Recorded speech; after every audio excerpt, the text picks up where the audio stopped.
Guys, we appreciate you taking the time to be here. And I'm just going to tell you a little bit about me, about Premier, and about how you can help your wife in the business. And here's the good news: there's nothing required; it's all optional. And so we're not here to try to talk you into anything. We're not here to try to make you do anything. We're just here to give you some encouragement and let you have some insight. Elizabeth and I got in Premier in April of 1986, which was about 29 years ago, 3 weeks ago. And so we just started our 30th year. It's hard to believe 33 decades has almost gone by. I don't feel like I'm that old, but my birth certificate says something else. And so, but when we got into Premier, of course, it was before the internet. No, before the fax machine. It was just between the 8-track and the cassette tape players when we started. It's hard to believe, isn't it? So when we got in Premier, we didn't have any training videos. We didn't have any training literature. We didn't have a catalog. We didn't have any idea of really how to do a business. We got a little 12-page black and white, I guess, folder, stapled, 2 staples, run off of a really bad Xerox machine in the home office. I used to say to Andy, when are we going to have some colored literature? He said, Randy, when we can afford to pay cash for colored literature, we'll have colored literature. I didn't really appreciate that at the first, but I appreciate that now. We have a $500 million company that's debt-free, which is pretty cool. So we started out paying cash for everything, and they continue that even to today. And so that's really, really awesome. So we got in the business, and we literally just tried to figure out and make it happen. And one of the things that one of the points that I want to make with you, and I'm going to get to it. There's a couple of things. I wrote down some things I wanted to say just because I don't know if y'all have ever experienced speaking to men. It's pretty intimidating, okay? Because y'all just staring holes through me. I mean, at least your wives smile, At least they look pleasant. I mean, y'all all look like you're waiting in the waiting room for the dentist office, okay? Or the proctologist. I mean, that's pretty scary. But one of the things I love about what I do is work with your wives and work with the women in Premier. What I appreciate about a woman is she'll ask you a question, and then she'll answer the question, and then she'll tell you you're wrong. Has anybody experienced that? Yeah, that happened this morning. Okay, that's fresh on your mind. But I was a home builder when we got into Premier. I started building houses at 23. I just decided to become a builder. We were going to build our own home, so we started building our own home. I'd asked some guys to counsel me through the process, and they agreed to do it for $1,500. Can you imagine? That's all they're going to charge me to consult me through building my own home. So about a month into it, I thought, you know what? I'd like to be a builder. Now, I was an architectural major in college. I did not finish. I dropped out because I didn't figure they could teach me any more than I could go learn on my own and make money on my own. So I didn't. I was really been a self-employed entrepreneur since I was 19. But I decided to become a builder. So I just got hats made, Draper Custom Homes, t-shirts, golf shirts, business cards, had a couple of signs made, stuck a sign in front of my house, and within 2 more months, I had 3 build jobs. I still didn't even know what I was doing on my own home. But I learned you fake it till you make it. I mean, I just thought, heck, I know what I'm doing up to this point, so I'll take their house to this point. And when I get to that point, I'll probably know the next stage, so I'll just take them through the next stage. And by the time we get to the end of my house, I'll know how to get them to the end of their house. So I was just glad that I had a 3-month head start in Draper Custom Homes. And at 23, I began to build houses. And by the time I was 27, I had 15 houses under construction. I had $4.4 million worth of construction debt. And I had no collateral, no money in the bank against any of those loans. And so in 1987 and 88, the oil went to $10 a barrel. The state of Texas went through one of the deepest recessions since the Great Depression. And all of a sudden, overnight, those 15 houses were just sitting empty, drawing interest. And so the interest was $30 grand a month. So that is starting to happen about the time we got into Premier. Elizabeth was looking for something to do just to make some extra money. I came out of high school. I immediately got into Amway. I was in it twice, never did too much with it. I was in NSA water filters. I was in Vondell water filters. I was in New Skin and Herbalife. I just thought, man, multi-level marketing is a fantastic way to make a living. And I was just determined to figure something like that out. But I never could find a product. I could always find a marketing plan that I love. I could never find a product that would get me excited, certainly not one that would get Elizabeth excited. So when we got into Premier, oh my gosh, everything clicked. The only problem was, as a startup company, a lot of times people say, oh my gosh, if you ever want to succeed in that industry, you got to get on a company when it's first starting. Don't believe that. That's not true. There were 650 people that came in Premier in 1986. Today, there's 4 of us still in the company. If it was so wonderful in 1986, where are all the people? It was a very difficult time. Most companies don't make it 5 years in direct sales. So when you hear of somebody going, this company, I had somebody call me just a couple of weeks ago, there's an awesome company, they just started 8 months ago, you guys have been so successful, you ought to come take a look at this. I'm not interested in looking at a company that's in its 8th month, because I know what happens to companies in their 8th month. I know what it looks like to almost go under, because the jewelry one year didn't get fully plated, okay? So it looked gold, but it wasn't plated gold, and the company shipped it out, and in 2 weeks all the gold rubbed off and it was just silver underneath, and all the jewelry was coming back. Oh my gosh, think about that when all the ladies are just frustrated going, what's happening to our product? Everybody I sold it to is mad at me because their jewelry has already turned. Andy said we had convertible jewelry. We sent it out gold, it came back silver.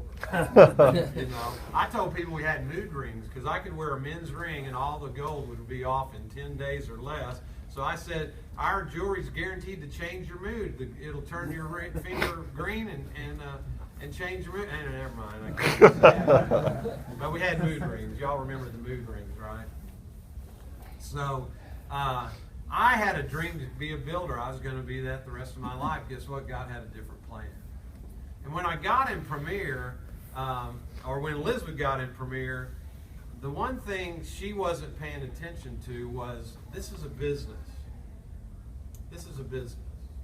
I don't know how y'all have felt about it. I don't know how you feel about it. I don't know if you've really taken a serious look at it, but this is a real business. It's a significant business. I have friends that are doctors and attorneys, and I have made more money and I've had more fun than any of them will ever be able to say they've had. I'm not putting it down.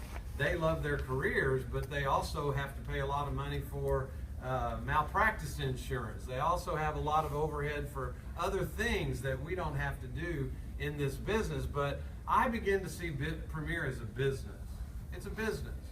And if you can see it that way, you're at an office, there's women that work in the office. Don't y'all have women in the office where you work? You're already accustomed to being around women. If you don't have women in the office where you work, God bless you. I mean, what an amazing opportunity for you not to have to deal with that. But hey, they are a blessing. They just keep life interesting. But Elizabeth said something this morning, I just wanted to tell you about it. She said, whatever time you can put into your wife's business, she said, Randy, make sure just to tell them, treat it like a business. Treat it like a business. The potential of Premier is amazing. It's amazing. We have 1,100 jewelers. In a month, about 500 or 550 of those will actually turn an order in, and we'll make $650,000, $750,000 in a year. That's pretty amazing. I mean, that's pretty amazing. With 550 people. I mean, you go look at any other marketing plan, you got to have 90,000 people in your downline, in your matrix, in your binary plan to come up with that kind of income. You can make that money with about 500 jewelers working the business. Awesome. That's unbelievable. So does the business work? Yes, it works if you work. Greg and Melissa Terrell, there's 2 Diamond Executive Directors in Premier. We're one, they're the other. Greg and I, we've worked the business the same way for the last 29 years. They've been in 27 years. We're at 29 years. and we've worked the same way. And when we get together, we scratch our heads and go, why don't other guys get this? Where are the men in Premier who can see it as a business and actually go, I don't want to do it full time, but every chance I get, I'm going to put as much time in with my wife to help her get it going, because the day may come where you might like to step out of your career that you've been on and do something new, do something more exciting, do something a little less stressful, like a Premier business, but treat it like a business. Liz and I, we have 2 grandkids. We just were able to pay cash for our second home, 2 blocks from where my oldest son and his family live in Oklahoma. And oh my gosh, what a blessing. We're going to just go up there and hang out 8 or 10 days a month. And guess what we're going to do? We're going to work our Premier business from Oklahoma. Did you know that's the beauty of our business? We can work it wherever we go. And I love that. So is there potential in Premier? You bet. Now, your wife, this is something just to think about. And I said this last night, first time I ever said it. And I went, oh my gosh, that's good. So I'm going to say it again today. But your wife's business will be a reflection of your encouragement. Your wife's business will be a reflection of your encouragement. I meet a lot of men and they're kind of angry about Premier. They're kind of frustrated about Premier. They think it's stupid. They think their wife's wasting their time. Well, maybe she's not doing well because that's your attitude. See, if you could change your attitude and put a little courage into her, the definition of encouragement is to place courage into another person. So if you could place some courage into her and give her some encouragement, oh my gosh, it might transform her Premier business. So how do we do that? How can we help her? Here's just some thoughts. Take great care of your children. We're not babysitters. They're our kids. Man, one of the greatest things I got to do in with our boys was keep our boys. When Liz was out doing 3 and 4 shows a week, I was keeping them 3 or 4 nights a week. We needed the money. When you're losing 30 grand a month was the interest carry on $4.4 million, and you're 27 years old trying to figure out, how do I come up with $30,000 this month? And I'll just be honest with you, I never did it even 1 month. And they called every day, where's our interest? Where's the money? Randy, what are you doing with it? Well, I didn't do anything with it, but it's sitting out here. Come on, meet me over here. I'll show you exactly where your money is. I didn't do anything except build the house, and it's right there. You can have it anytime you want to. They didn't want the money. They didn't want the house back. They wanted the money. But guess what? I didn't have the money. So we had to get out and start making money. And Elizabeth knew, hey, I can stay home and we can worry about it, or I can get busy and go hold some shows and we can have some income. And that's what she did. Some of you may have been at a rally a year or so ago, and she talked about how she used to pull a red wagon and go door to door in neighborhoods just talking to people, to women primarily, about Premier, trying to sell her product. And so we don't train on that. We don't encourage your wives to grab a red flyer wagon and put the kids in there and start going knocking doors. Why? Because that's not fun. It's hard work. There's not a lot of success there, but when you need something, you just do what you have to do. I would take every lunch and get out, and I had a little briefcase that I found at a jewelry supply house, and you opened it up and it had a little silk shade, and you flipped that back and it held necklaces and it had bracelets and rings, and I just filled that thing up, and I'd take off for lunch. Instead of going and eating, I'd just go start calling on mortgage companies, title companies, real estate offices, anywhere I could think there's women, doctor's offices, dentist offices, and I'd just walk in, and to the receptionist, I'd say it really loud. I'd go, are there any women here that love jewelry?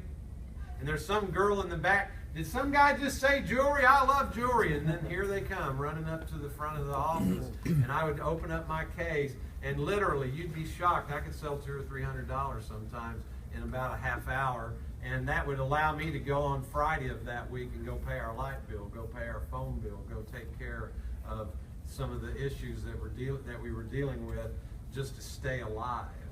Okay, but you have to take care of your children. I got sidetracked. I have an incredible relationship with my boys today, and I honestly believe it's a result of me hanging out with them so much by myself. You know, dads, get to do stuff with the kids when mom's not around. Haven't y'all found that to be true? We jump on furniture, we jump from bed to bed. Yeah, your friend comes over, my brother would come by, and I'd have my little 1-year-old Kevin. I'd go, Bailey, you'd be about 10 or 12 feet. Let's see how far we can throw Kevin.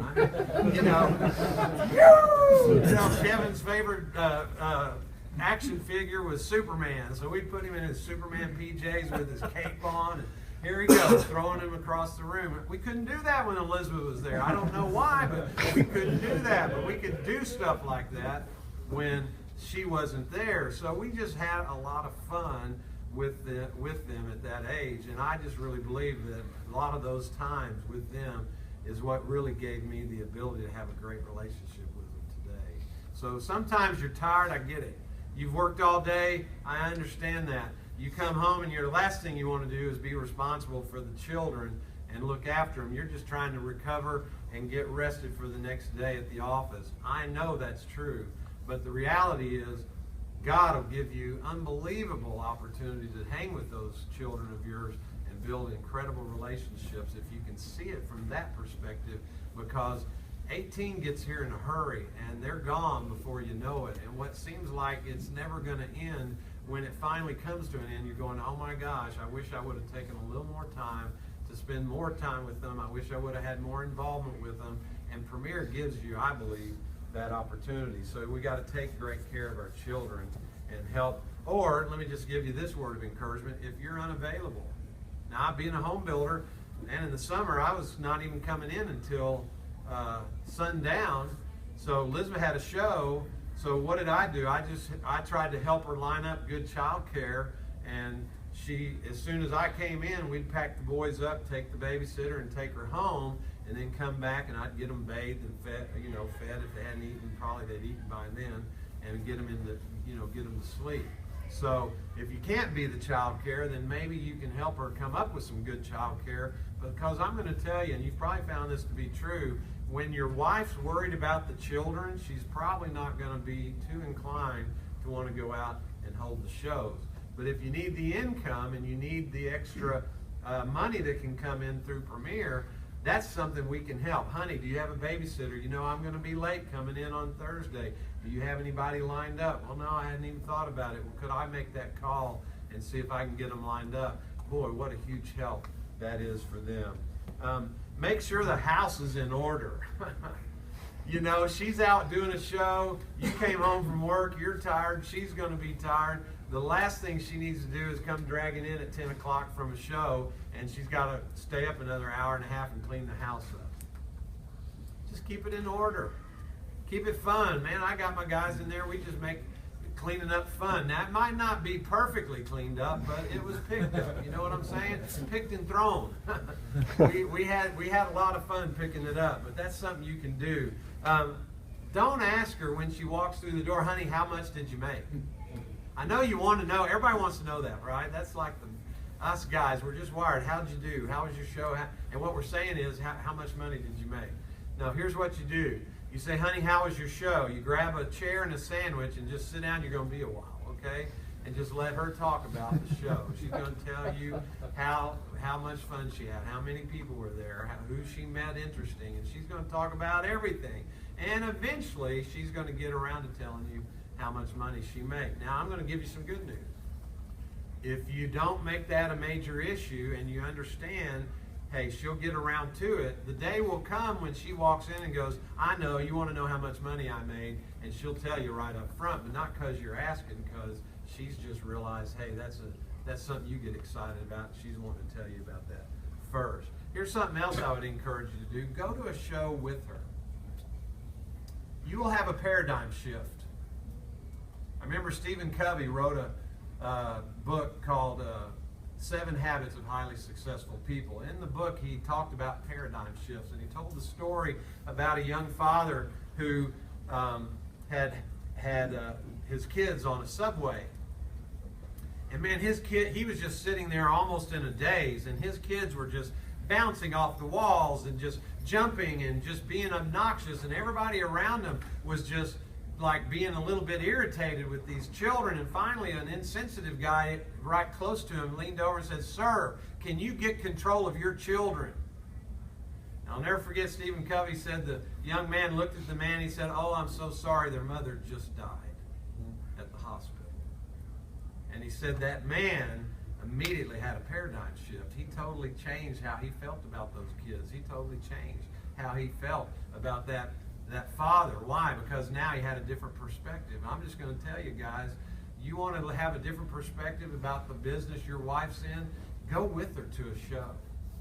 Now there's some benefits to going to the show, okay? I go with Elizabeth to every show, even now. I mean, she's doing 5 a month. She's done 20 in the last 4 months. I've been to all 20 of the shows.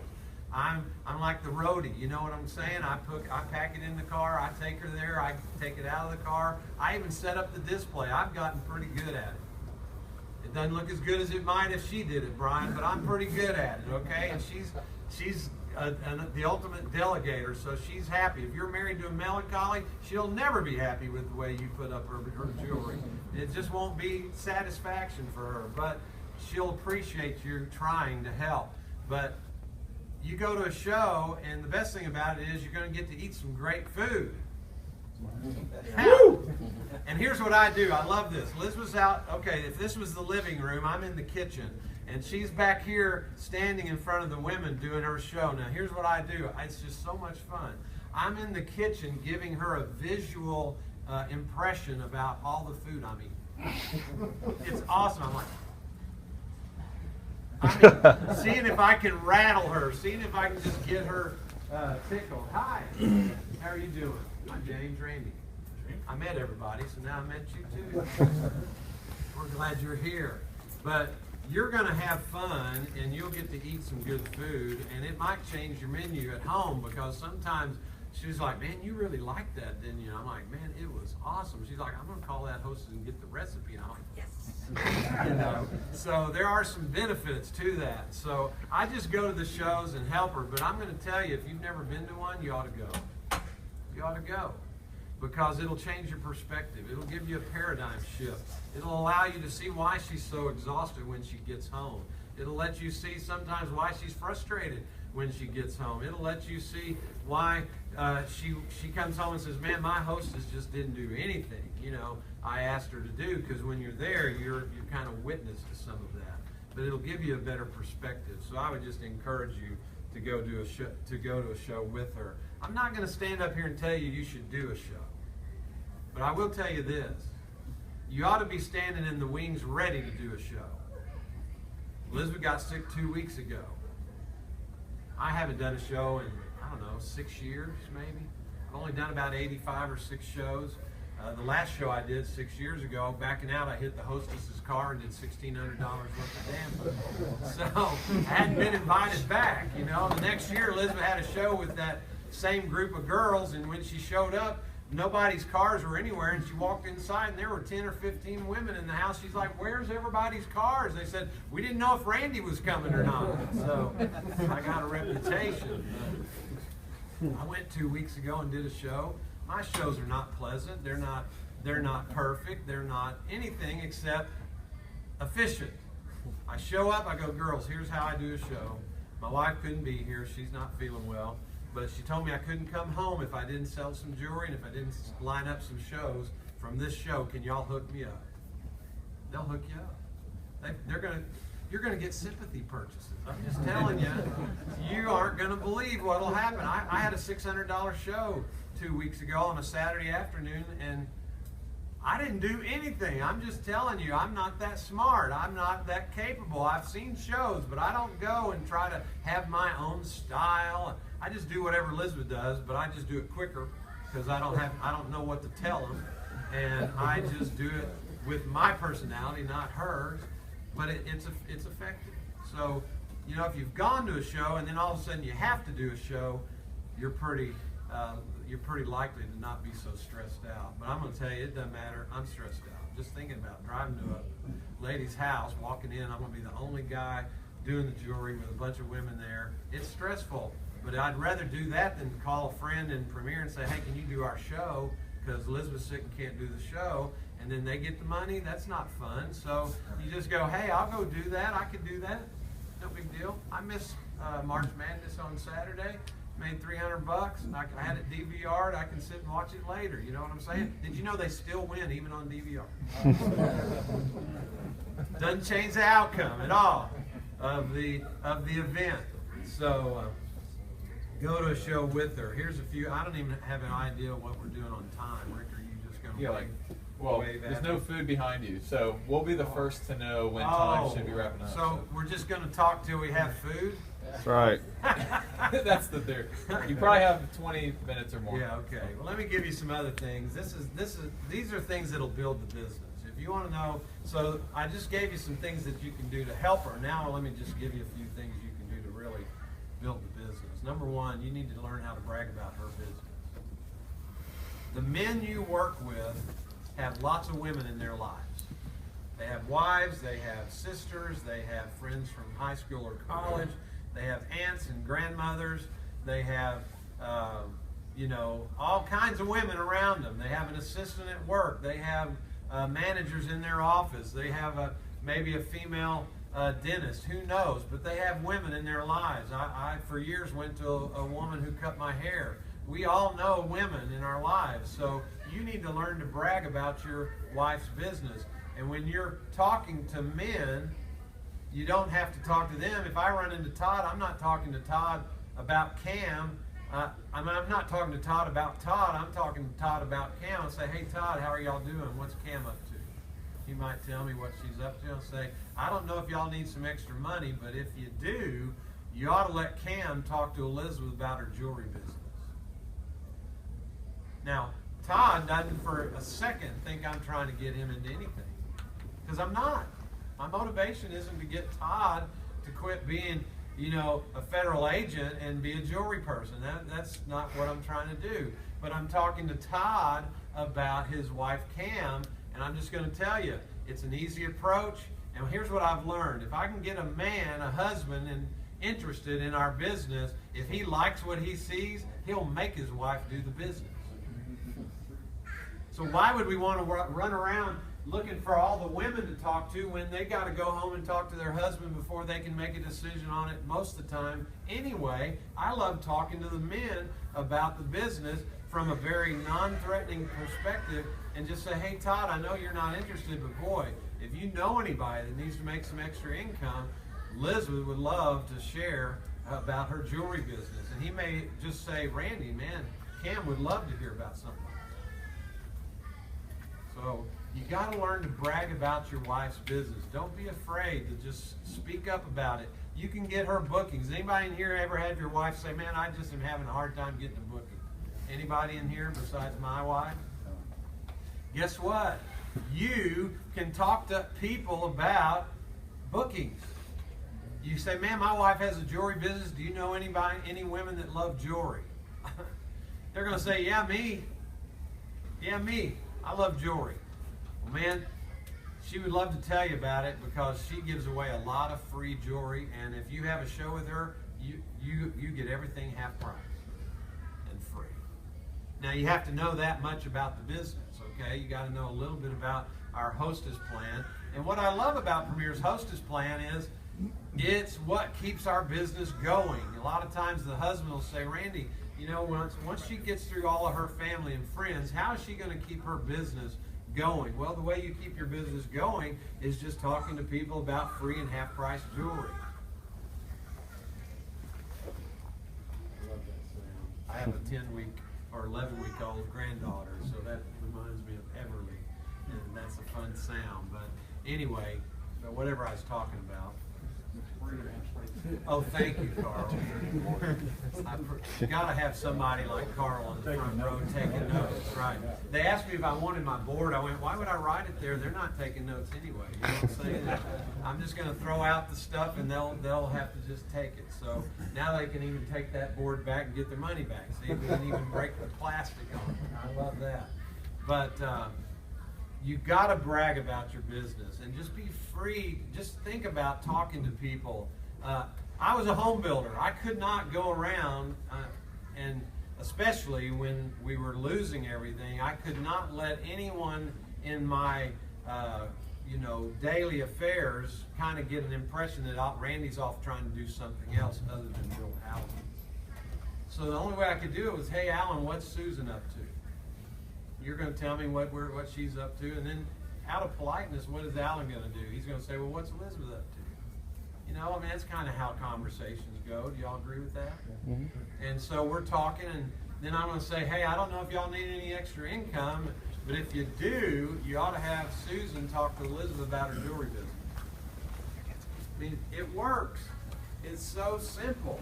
And Liz and I sponsored 13 our first 90 days, and most all of those were because I was out bragging about my wife's business. Now, why did I get so involved from the beginning in the marketing plan of Premier? Because I kind of went past that. I had to. Elizabeth wasn't doing it. She was so overwhelmed with just trying to learn how to do a show, just trying to learn how to get a booking, how to do a sponsoring activity, how to work with a hostess to get her ready for the show. She was overwhelmed with just the retail side of our business.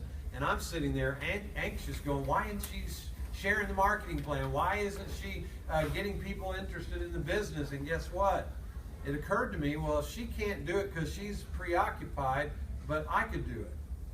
So I learned the marketing plan, and unfortunately I'm sanguine, kind of like what she talked about. And so I'm out telling people, man, when you get in, if you sponsor somebody, you make $500. Well, guess what? That's never been the marketing plan in Premier. And so I'm telling all these people, that's how much you make. And later I had to go back and go, man, Bruce, I'm so sorry. It's not 500, it's only 200, but it's still a good deal, you know. But I was anxious to get out and help her build her business. So you got to understand the marketing plan. If you'll learn it and start sharing it, it will make such a difference. And I'm going to tell you, you underestimate your credibility.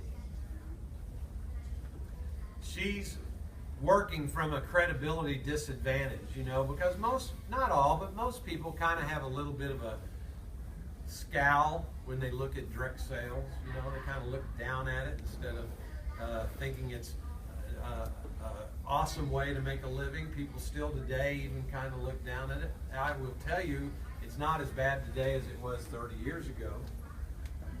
30 years ago, you know, there was just a lot of controversy. There were a lot of pyramid schemes 30 years ago. We don't have so many today. You know why? Because the attorney generals in every state, kind of that's one of their job descriptions is to run pyramid scheme businesses out of business, and they're pretty successful at getting it out and done within the first year most of the time in our industry.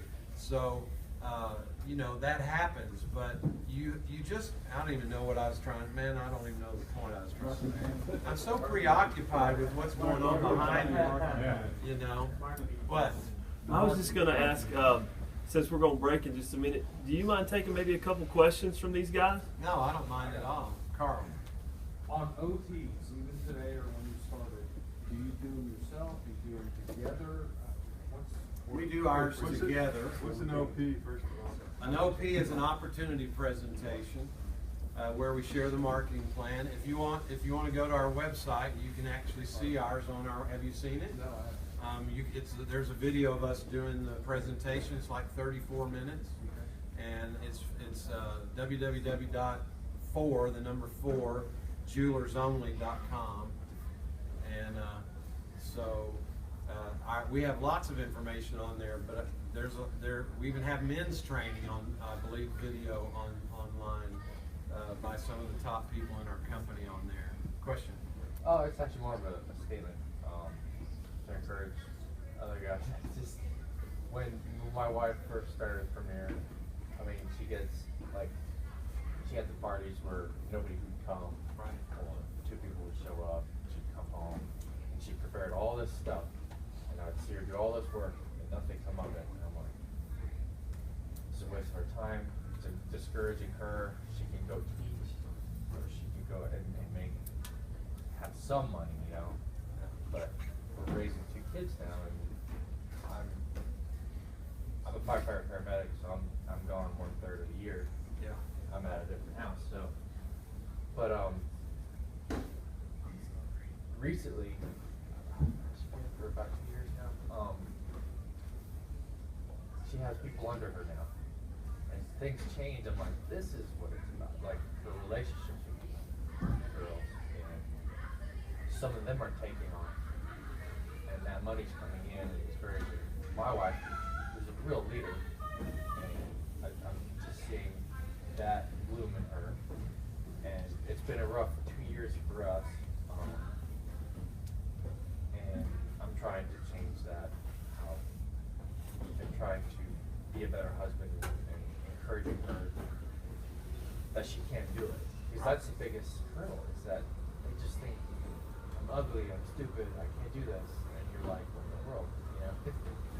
So it's I'm here now. I'm better at being like, how much did you girls bring in last? The girls that actually do stuff. She's talking about the girls who don't do it. I'm like, what am I doing wrong? I put time into her. I've explained it to her. She's not doing it. And I'm like, what about the other girls? Well, they had a 300 party. The other girl, you know, I'm doing awesome. The other girl sponsored another girl, and now you have your grandmother now. So it takes a while. You have to be patient, and you have to be encouraging. And I wasn't encouraging. I don't like jewelry. I have to change my mind. Okay, I gotta think of it as like ammunition for a gun, or something that I'm interested in. I'm like, if someone came and was like selling ammo, and like, if you do a party at your house, you get half off your ammo, I'd be like, yeah, man, come on over. You can buy a new laser sight for your 9mm. That'd be awesome. You know, I gotta change it in my mind to something that I'm excited about, because I could care less about a rock and metal on someone's finger. Right. So that was a big thing. I mean, and it's a lot. It means a lot to women about jewelry. I never understand that, but I try to change in my mind to look at it like, oh, okay, I can understand it now. But she's doing awesome, and I just want to. It means a lot for you to be here, because I know how much it means to her that I'm here. I don't understand it. I mean, I go to health classes and they talk about injuries and fires. I could care less if she was there. I mean, I love to be with her, but she doesn't have to be there for me. But they thrive off of your encouragement and your love for them, and telling them, encouraging them, even if they had a bad party. Because sometimes they'll come back and Elizabeth came home one time, and she had I think it was $102 show. This was back before we both really realized you had jeweler shares, okay? So I said, well, how much do you make? She said $51. Now, she didn't make 51, right? Because you had to pay $5 for the 30%. It was 5 then, it was 8, it's 8 now. And so she didn't make 51, but I said, honey, she said, I made $51. How long have you been gone? 3 hours. I said, that's $17 an hour. And she had her sad face, and she went, I did good, didn't I? You know, it just totally changed her. So what you're saying, Nathan, is so true. They really need our encouragement, and they're gonna. And I'm going to talk. My talk this afternoon is how do you build this business through adversity? That's what I'm going to talk about, because we're either in a crisis, coming out of a crisis, or getting ready to go into a crisis. And so if you're going to build a business, regardless of whether it's your business where you are working now or it's a premier business, you have to build that business through adversity. So it'll be for you guys as well. Lou? Yeah, I just wanted to add on, my wife and I, we just celebrated our first year with Premier.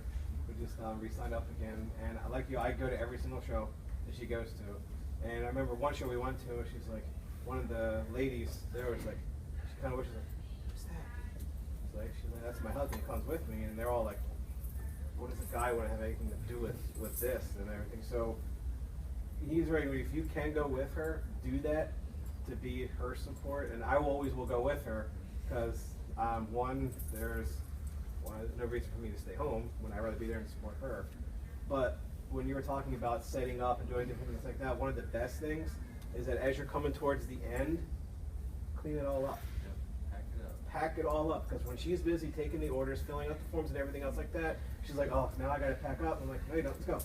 She turns around, everything's cleaned up, chairs are gone, put things back to where they're supposed to be, and all we gotta do is just pack it up, go out to the car and go home. she's at the table, schmoozing and taking everything else, and you know, one lady came up as I'm packing up and had some questions, and I'm talking things up and showing her I don't know how to, you know, to take, you know, one of the newest ones that, you know, you can have 50,000 ways of making a necklace out of. You know, it's like, I don't know, but I know you can take this part off and you can use it just as a bracelet. Check this. Then you can put this around it. Then you can, or it's framing things. You know, I don't just, you know, talking out of one. But the more you can do and try to go along with that, not only back and forth, but these women are like, oh, okay, well okay, and then the light bulb goes on. But when you can pack things up for her and everything's done while she's, you know, filling everything, that's huge. Because she's not going to want to spend all this time to make the place look amazing setting it up. Because if I did it, it would look like a Picasso painting. So nothing, you know, nothing goes with anything. Because as guys, we just throw anything on, you know, whatever. It doesn't have to match. But you know, women, you know, they're precise and they're, you know. But when you pack everything up and it's all done, that's huge. Because after being in a house for 3-4 hours, you know, she's not going to want to turn around and go like, oh, I got to pack it all up. Just go ahead and do it. It'll take you less than half the time to pack everything up than it does to put everything out. So you just shove it all in the bags and you don't care where it goes. You just got to put it all back together for the next show, but just to throw it all in, and that could be huge. Elizabeth makes an average of $25 to $50 more per show when I'm there because she's horrible with math. And she's talking while she's adding on the calculator. And every time, every order form is wrong, totally wrong. So I've discovered that I can actually have a net gain of about 25 to 50 bucks if I go, because I'm going to sit there and help her add up the orders and take care of the closing out the order forms with the customers. So that's great. Thanks. Anybody else have a question? I have a couple other things I'm just going to give you to think about. Think about helping your wife establish referral centers. What's a referral center? It's a friend of yours who knows a lot of people that has no interest in Premier, but they like you, they love your family, and they would be a referral center for you. Okay? My chiropractor, I've helped my boys start at Draper and Sons Construction, and they're doing not general construction, they're doing roofing primarily. But my chiropractor, I've established him as a referral center for the boys.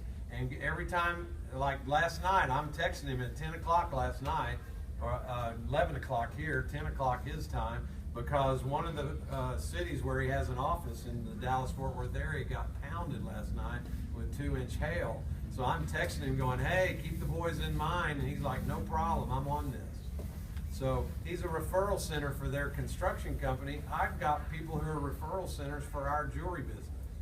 And you can help your wife by just getting some friends that you know, saying, hey, you know, Todd, I know you're not interested, but boy, if you could just be a referral center, just keep your ears open. And when you hear of somebody that needs some extra income, just keep Elizabeth in mind, because we'd love to just sit down and tell them about our Premier business. Another thing that we do is we are really good, I'm going to throw us all into this, we're all really good at evaluating what our wife's doing and noticing things she should do better or do differently. Anybody else in here feel that way? Here's my encouragement to you. Number one, don't always be telling her what she should do better, because that discourages her. Number two, if you're going, I wish I could figure out a way for me to be more involved in her business, here's the way. You evaluate what she's doing and you look for the holes that she's not doing and fill the hole. Guess what? She can't be mad at you for doing something that she's not doing. You know why? Because you're not doing it because she doesn't do it well enough. You're just doing it because you want to help her. Now you may initially need to say, hey honey, I was just kind of noticing you're not doing this, and I would be happy to help with that if that would be okay. I'm going to tell you, you always should ask permission, because she is the president and CEO of that business. And so, but if you'll look for things she's not doing and then just fill that void, it'll help. And the last thing I'm going to tell you before we either answer more questions and go eat is here's the best way you can help her. Anybody in here ever have this thought, man, I just wish she could not answer the phone and just sit here and enjoy an evening without talking to everybody? Anybody ever had that thought? Okay. Here's how you remedy it.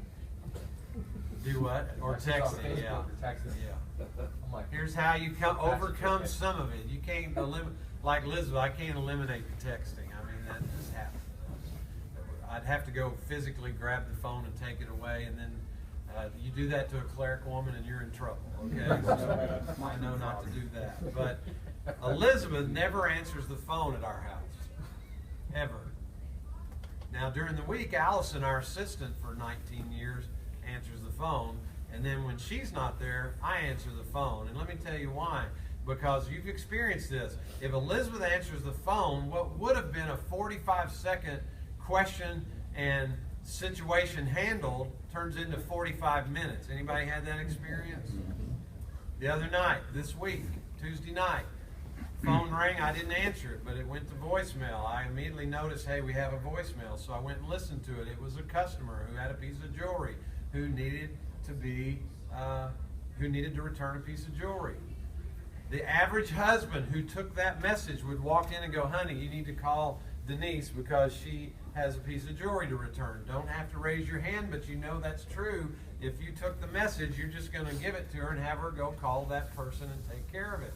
Why would you do that? Because that's 45 minutes of her life you just handed to her that she's got to give away. Because our wives cannot call Denise and say, Denise, I know you have a piece of jewelry that needs to be replaced. What if we come by and get it in the morning? Can you leave it on the front porch? You can? Great. We'll be by around 8 a.m. Click. She can't do that. What does she do? Hey, Denise, this is Elizabeth. It's so good to hear from you. I'm so sorry you had a piece of jewelry broken. That's just horrible, isn't it? And how are your kids doing? Didn't little Johnny have a big project at school? How did that go? And you're sitting there going, why are you asking about little Johnny? The girl wants to replace a piece of jewelry. She doesn't.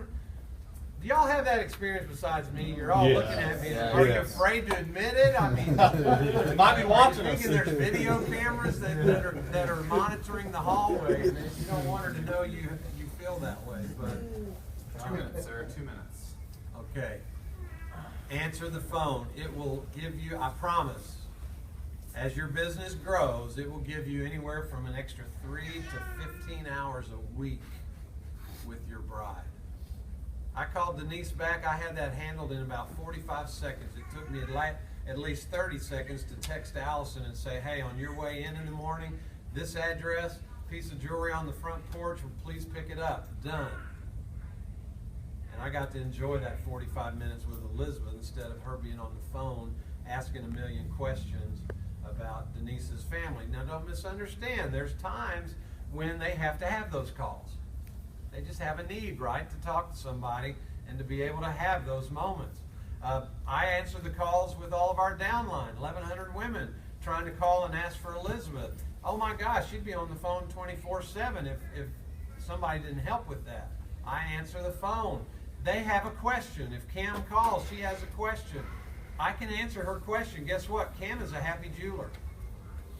If she gets Elizabeth, she's happy. If she gets Randy, she's happy. Why? She has a question. She wanted to have her question answered.